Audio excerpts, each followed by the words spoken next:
할렐루야. 오늘은 하나님의 은혜로 가득한 금요일입니다. 하나님은 역전의 명수이십니다. 그래서 우리가 믿음의 삶을 살아갈 때에는 언제나 끝까지 가보아야 하는 것이죠. 절대 중간에 포기해서는 안 됩니다. 왜냐하면 하나님의 역사는 언제나 마지막 순간에 일어나기 때문입니다. 사랑하는 성도 여러분, 오늘 그렇게 우리의 인생 가운데 놀라운 일을 이루어 가실 그 하나님을 바라보며 믿음의 발걸음을 계속 옮겨가는 이 하루가 되시기를 주님의 이름으로 축복합니다. 오늘 하나님께서 주시는 말씀은 데살로니가 전서 4장 13절부터 18절까지의 말씀입니다. 이제 하나님의 말씀 앞으로 나아가겠습니다.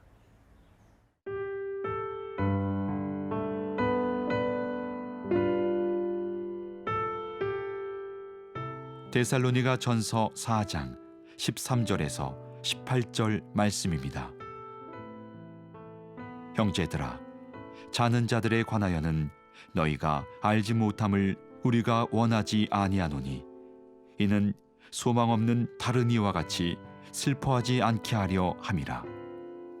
우리가 예수께서 죽으셨다가 다시 살아나심을 믿을진대 이와 같이 예수 안에서 자는 자들도 하나님이 그와 함께 데리고 오시리라. 우리가 주의 말씀으로 너희에게 이것을 말하노니 주께서 강림하실 때까지 우리 살아남아 있는 자도 자는 자보다 결코 앞서지 못하리라.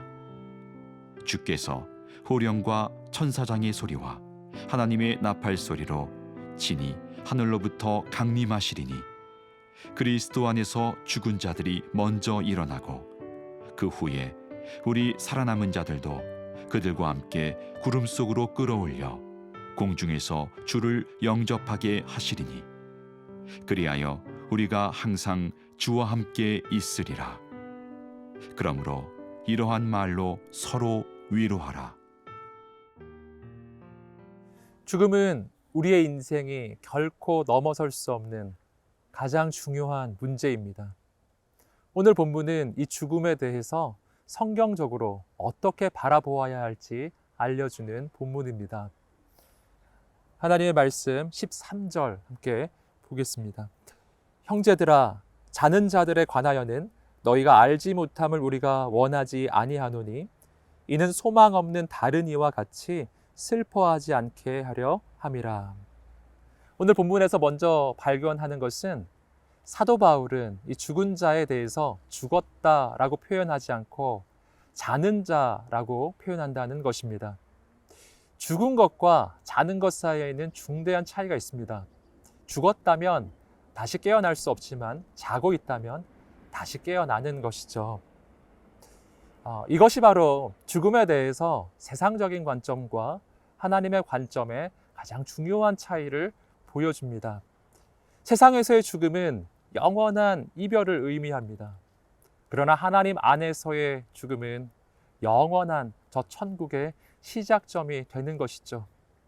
그렇기 때문에 예수 바깥에서의 장례식장은 절망의 자리이지만 그러나 예수 안에서의 장례식장은 바로 천국 환송 예배가 되고 우리는 저 천국에서 다시 만날 소망을 품게 되는 것입니다. 이어지는 본문에서 사도 바울은 계속해서 우리가 어떻게 이렇게 놀라운 부활의 소망을 품을 수 있는지 말해줍니다. 14절 말씀입니다. 우리가 예수께서 죽으셨다가 다시 살아나심을 믿을진대 이와 같이 예수 안에서 자는 자들도 하나님이 그와 함께 데리고 오시리라. 우리가 이러한 부활의 소망을 품을 수 있는 이유는 예수님께서 죽음을 이기시고 다시 부활하셨기 때문입니다. 예수님은 십자가에 달려 죽으셨지만 3일 만에 그 모든 죽음의 권세를 깨뜨리시고 다시 사셨습니다. 그리고 이러한 예수 그리스도의 부활은 바로 우리가 장차 어떻게 부활하게 될지 모델이 되는 것이죠. 고린도전서 15장 20절 말씀은 그래서 예수님의 부활에 대해 이렇게 이야기합니다. 그러나 이제 그리스도께서 죽은 자 가운데서 다시 살아나사 잠자는 자들의 첫 열매가 되셨도다. 즉 예수님은 잠자는 자들의 첫 열매가 되셨다라는 것이죠. 우리가 예수 그리스도 안에서 죽게 되면 바로 예수님처럼 부활하게 될 것입니다. 그렇게 부활할 때 우리의 모습은 어떠할까요? 우리는 결코 이 땅에서의 모습과 같지 않을 것입니다. 주님은 부활하실 때 가장 영광스러운 모습으로 부활하셨습니다. 우리도 부활할 때 하나님께서 부어주시는 가장 놀라운 영광스러운 모습으로 부활하게 될 것입니다. 사랑하는 성도 여러분, 오늘 우리에게 이러한 부활의 소망, 천국 소망이 있게 되기를 주님의 이름으로 축복합니다. 그렇게 될 때 우리는 죽음을 넘어서서 영원한 하나님의 나라를 바라보는 그러한 하나님의 백성들이 될 것입니다.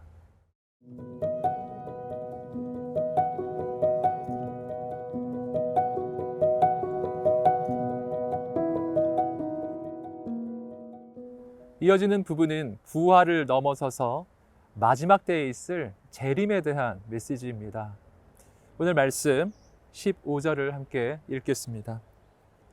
우리가 주의 말씀으로 너희에게 이것을 말하노니 주께서 강림하실 때까지 우리 살아남아 있는 자도 자는 자보다 결코 앞서지 못하리라. 여기서 우리가 발견하는 것은 주님께서 반드시 다시 오신다는 것입니다. 주님이 다시 오시는 그 재림은 역사의 끝을 이야기합니다. 반드시 우리가 살아가는 이 역사에는 마지막이 있다는 것이죠. 이 마지막 때에 대한 소식이 오늘 우리에게 어떤 의미가 있을까요? 이 시대 많은 사람들은 이러한 마지막 때에 대한 소식에 대하여 두려워합니다. 그러나 과연 성경적으로 보았을 때에도 이 마지막 때의 소식에 대해 두려워하는 것이 맞을까요? 오늘 본문은 그렇지 않다고 이야기합니다. 왜냐하면 역사의 마지막은 우리 주 예수 그리스도의 승리로 끝이 날 것이기 때문입니다. 지금 보기에는 인생이 힘들고 어려울 수도 있고 때로는 마귀가 승리하는 것처럼 보일 수도 있습니다. 하지만 결코 영원히 그렇지 않을 것입니다. 반드시 마귀는 완전히 멸망당하는 날이 올 것입니다. 그리고 우리가 살아가는 이 모든 역사는 하나님의 완전한 승리로 끝이 날 것입니다. 우리 함께 계속해서 16절, 17절 말씀을 읽겠습니다. 주께서 호령과 천사장의 소리와 하나님의 나팔 소리로 친히 하늘로부터 강림하시리니 그리스도 안에서 죽은 자들이 먼저 일어나고 그 후에 우리 살아남은 자들도 그들과 함께 구름 속으로 끌어올려 공중에서 주를 영접하게 하시리니 그리하여 우리가 항상 주와 함께 있으리라. 이어지는 부분에서 사도 바울은 역사의 마지막에 부활의 사건이 일어날 때 얼마나 놀라운 일이 일어나는지 신비한 역사를 기록합니다. 먼저는 주님 안에서 죽었던 자들이 다시 부활하여 일어나게 될 것입니다. 또한 거기에 이어서 살아남아 있는 사람들도 주님께서 다 인도하셔서 영원한 하나님의 나라로 데려가실 것입니다. 이러한 마지막 날에 있게 될 놀라운 사건은 지금은 다 알 수 없는 신비의 영역입니다. 그러나 분명한 것은 우리 주님께서 마지막 때에 우리를 영원한 하나님의 나라로 분명히 인도해 주실 것이라는 사실입니다. 그리고 우리는 그 하나님의 나라에서 영원히 하나님을 찬양하고 영원히 하나님과 사랑의 교제를 누리게 될 것입니다. 우리에게 이러한 영광스러운 미래가 있다는 이 사실을 믿을 때 오늘 우리의 삶이 바뀌게 될 것입니다. 이러한 미래에 대한 소망 가운데 우리는 현실에 그 어떤 어려움이 있어도 이길 수 있는 힘을 얻게 될 것입니다. 오늘 우리 가운데 이러한 다시 오실 주님에 대한 영원한 소망이 있게 되기를 주님의 이름으로 축복합니다.